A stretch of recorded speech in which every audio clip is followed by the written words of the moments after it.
কবিতাৰ শিৰোনাম আই নিদিবি উলিয়াই। কথা আৰু পাঠ ৰিচা বৰা। আই তহঁতৰ বুকুতে মোক ৰাখ, নিদিবি উলিয়াই। স্বামীৰূপী দানৱবোৰে দেখোন নিজ পত্নীকে মাৰি খায়। বুকুৰ কলিজা মই আই তহঁতৰ অতি মৰমৰ। কেনেকৈ সহ্য কৰিম অত্যাচাৰ সেই মানৱৰূপী দানৱৰ।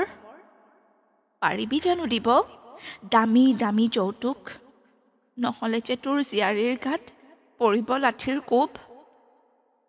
এদিন দুদিনকৈ দিন বাগৰি মাহেক নহওঁতেই ল'ব লাগিব মৃত্যুক সাৱটি। বুজে জানো কোনোবাই কিমান কষ্টৰে বুকুৰ কলিজাজনী দিয়ে উলিয়াই। তাৰ পাছতো যৌতুকৰ নামত কত কিল খায়। আজিৰ যুগত আই মৰমৰ মূল্য নাই। বহু লোকে টকা পইচা আৰু যৌতুকহে চিনি পায়। কত পাহি ফুলাই কলিতেই মৰহি যায়। মাহ হালধিৰ গুণ নাযাওঁতেই মৃত্যু উপহাৰ পায়। অপৰাধ কৰিওচোন সকলো সাৰি যায়। মুক্ত আকাশৰ তলত অপৰাধীয়ে জয়ৰ গান গায়। 9 মাহ গৰ্ভত ৰাখি কত কষ্ট সহ্য কৰি পাৰিবি জানো আই জীয়াৰীৰ চিতাৰ জুই থাকিবলৈ চাই।